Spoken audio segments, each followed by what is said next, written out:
আরজি করে চিকিৎসক ধর্ষণ খুনের তদন্তে তলব করা হলো প্রাক্তন সুপার চেস্ট মেডিসিনের বিভাগীয় প্রধানকে এবং এই তলব করা হয়েছে সেন্ট্রাল ব্যুরো অফ ইনভেস্টিগেশনের পক্ষ থেকে, সিবিআই এর পক্ষ থেকে তলব করা হয়েছে।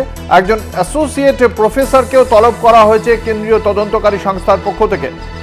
আমাদের সঙ্গে রয়েছেন আমাদের প্রতিনিধি রিয়া মাঝি। রিয়া, এই তিনজনকে যে তলব করা হলো সিবিআই এর পক্ষ থেকে, ঠিক কি কারণ মনে করা হচ্ছে? সিবিআই সূত্রে কি জানতে পারছো? এদের কাছ থেকে ঠিক কি কি তথ্য জানতে চাইছে কেন্দ্রীয় তদন্তকারী সংস্থা? দেখো, তোমাকে জানিয়ে রাখবো যে যেদিন এই ঘটনাটি ঘটেছিল সেই ঘটনার দিন যারা কর্তৃপক্ষ ছিলেন বা যারা এই আরজি করের যারা অভিভাবক হিসাবে কাজ করেন তাদের যে বয়ান সেটা কিন্তু অত্যন্ত গুরুত্বপূর্ণ সিবিআই এর কাছে। সেই কারণের জন্যই কিন্তু মূলত তারা MSBP x super HOD chest medicine এবং একজন অ্যাসোসিয়েট প্রফেসরকে ডেকে পাঠিয়েছে।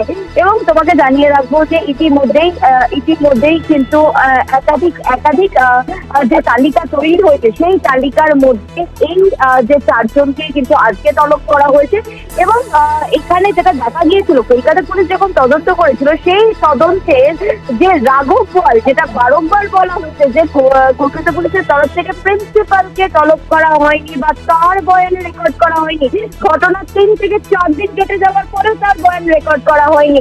সেই রাঘব বল অর্থাৎ প্রিন্সিপাল, যাকে তার সকালে রেসিগনেশনের করে বিকেলে তাকে ন্যাশনাল মেডিকেল কলেজে পোস্টিং দিয়ে দেওয়া হলো, সেই প্রিন্সিপালও কিন্তু এই তালিকার বাইরে নেই বলে এমনটাই সিবিআই সূত্র মারফত আমরা জানতে পারছি। তবে আজকে যেমনটা জানা যাচ্ছে সিবিআই সূত্রে, যে এমএসবিপি এক সুপার এইচওডি চেস্ট মেডিসিন এবং একজন অ্যাসোসিয়েট প্রফেসর সহ মোট 4 জনকে তলব করা হয়েছে। এবং তাদের যে তালিকা রয়েছে সেই তালিকা কিন্তু আরো দীর্ঘায়িত তালিকা এবং তাদেরকেও তলব করা হবে বলে এমনটাই সিবিআই সূত্রে জানা যাচ্ছে।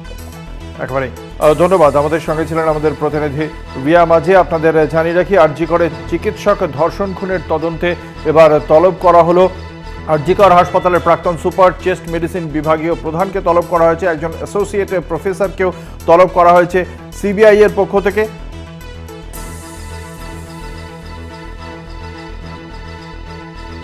একই সঙ্গে আজ সিবিআই এর তদন্তকারী আধিকারিকরা ওই নিহত তরুণী চিকিৎসকের পরিবারের সঙ্গেও সাক্ষাৎ করে তাদের বয়ান রেকর্ড করেছেন।